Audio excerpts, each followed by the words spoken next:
13 words. Just 13. But when they were spoken in this episode, everything stopped. Hearts pounded.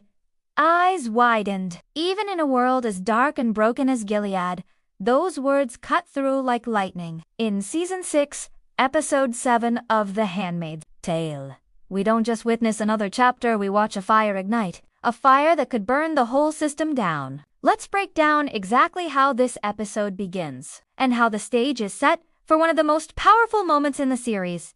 Asterisk, the episode opens in silence. Not peaceful silence, but the kind that feels heavy, like the air before a storm. The screen is dark, and then slowly, we see the face of June Osborne. Her eyes are wide open, staring at something we can't yet see. The camera stays on her face just a little longer than expected.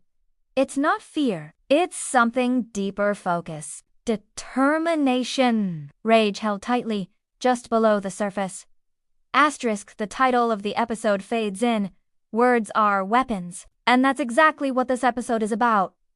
Asterisk, from the very first scene, the tension is clear.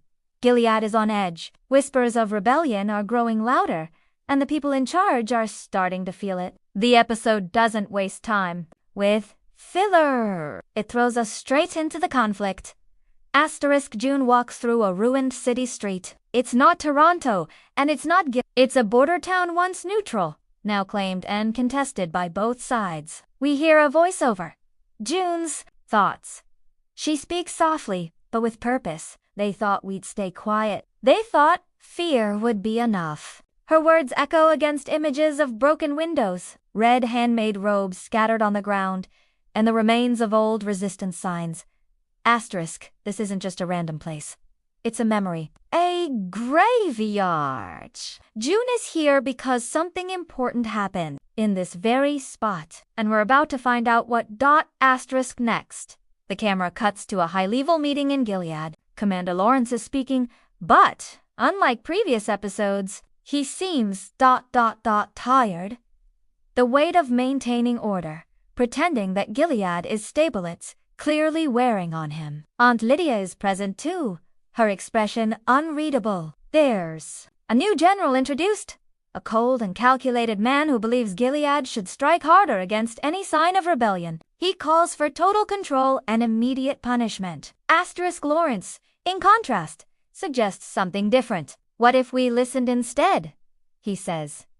It shocks the room. Even Lydia tilts her head. Lawrence is not weak, but he's trying to guide Gilead through diplomacy rather than blood. He knows things are slipping, and violence may only speed up the fall. Asterisk, meanwhile, we return to June, now sitting in a small meeting room, lit only by candles. She's surrounded by members of the resistance. Some, we know Luke, is there. So is Moira. Others are new, but they all carry the same fire. This scene builds the emotional heart of the episode. They're discussing an upcoming speech, a message they plan to broadcast across both Gilead and the free world. Something bold, something clear, and they want June to be the one to deliver it. Asterisk, at first, she hesitates. She's never wanted to be a symbol. She just wanted to get her daughter back. But as they talk, you can see the moment her resolve returns. She realizes that silence is no longer an option. Asterisk, cut to Serena Joy. She's in a controlled house in Gilead, no longer imprisoned but certainly not free. She's carefully being watched. Her influence is fading, but her pride remains. She receives a message, an old Bible passage left on her desk, circled in red ink. No one knows who sent it, but the meaning is clear. She's being warned, or reminded, that even women like her are not safe in Gilead. Asterisk, the opening 10 minutes of this episode sets the table for everything that follows. It brings us back to the root of the Handmaid's Tale, how power controls language, and how language can fight back. There's a careful rhythm in the scenes. June's quiet strength, Lawrence's subtle rebellion, Serena's quiet fear, and, in between, the people of Gilead, but not broken. Asterisk, the first major turning point comes just before the 15-minute mark. A resistance group manages to hijack a radio signal. We hear static, then a voice. It's June.com/firm unshake. She doesn't shout. She doesn't plead. She simply speaks 13 words. Not yet revealed in the episode, but the effect is instant. Guards pause. Commanders stop speaking. Even Aunt Lydia closes her eyes. Asterisk, we're not told what the words are just yet. The writers hold that moment back, letting suspense build. But the impact is clear. Those words will change everything.